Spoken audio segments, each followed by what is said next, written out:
بسم الله الرحمن الرحيم. السلام عليكم ورحمة الله وبركاته. أهلا وسهلا بكم أحبتي الكرام، معكم دكتور عز مختار، قناة جيل يتعلم على اليوتيوب. هل سمعتم عن أحد ذهب لإصلاح قلبه أو تصليح قلبه؟ يقول النبي صلى الله عليه وسلم: إن الحلال بين وإن الحرام بين وبينهما مشتبهات لا يعلمهن كثير من الناس، فمن اتقى الشبهات استبرأ لدينه وعرضه، ومن وقع في الشبهات وقع في الحرام. كالراعي يرعى حول الحمى يوشك أن يرتع فيه. ألا وإن لكل ملك حمى، ألا وإن حمى الله محارمه. ألا وإن في الجسد مضغة إذا صلحت صلح الجسد كله، وإذا فسدت فسد الجسد كله، ألا وهي القلب. هذا هو الشاهد من حديث النبي صلى الله عليه وسلم فيما يتعلق بما قلت في البداية، وهي إصلاح القلوب. يقول رجل: كنت أمر في أحد الطرقات فقرأت على أحد المحلات عبارة مكتوب عليها تصليح القلوب. يقول: دخلت المحل فوجدت رجلا كبيرا في السن قابلني مبتسما حين شاهدني أقرأ ما هو مكتوب عدة مرات. قال لي مبتسما: نعم، أنا أصلح أعالجها. ثم أمسك يدي وقال: تعال اقترب. ووضع أذنه اليمنى على قلبي وأنصت، ثم قال: دقات قلبك فيها تسارع قليل. يا ولدي، لا تجزع، دواءك بسيط.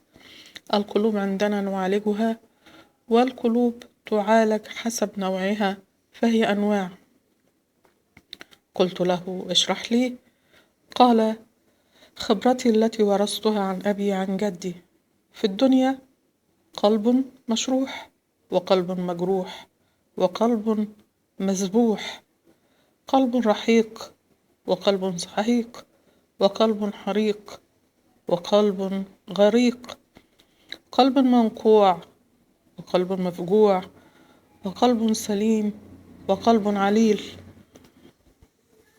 وقلب سقيم، قلب فياض، وقلب جياش، قلب مغرور، وقلب مسرور، والبحث يطول، فسبحان مقلب القلوب. فاعلم يا بني أن القلب وديعة الله عندك، فإياك أن تفرط فيه أو تهمله. هو محل نظر الله عز وجل، وهو أنفس وأشرف وأغلى مضغة يمتلكها الإنسان، فهو طريقك إلى الله، لأن السفر إلى الله ليس سفرا بالأقدام، وإنما هو سير القلوب إلى الله. يقول الله تعالى: يوم لا ينفع مال ولا بنون إلا من أتى الله بقلب سليم. قلت له: جئتك بحيرة واحدة فجعلتها 1000 حيرة. فضحك وتبسم لي تبسم العارف الحذق. قال لي: يا ولدي، لا تجزع، عندي لك كل من لا تجزع عندي لك ولكل من يأتيني وصفة واحدة، كل من جربها تعافى بإذن الله تعالى. فأتي بقلم وقرطاس واكتب عني. القرطاس أي الورق.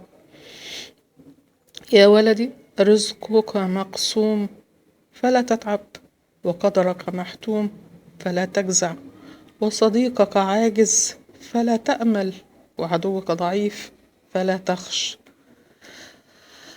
زهر قلبك من ثلاثة طهر قلبك من ثلاثة: الكره والحقد والرياء، وزينه بثلاثة: الصدق والإخلاص والورع. واجعل في قلبك ثلاثة: التسليم للمولى، ودوام الشكر للخالق في السراء والبلوى. عليك بذكر الله تعالى وكتاب الله، واتباع أوامره والبعد عن معاصيه، وانشغل بإصلاح حالك ودع أحوال غيرك.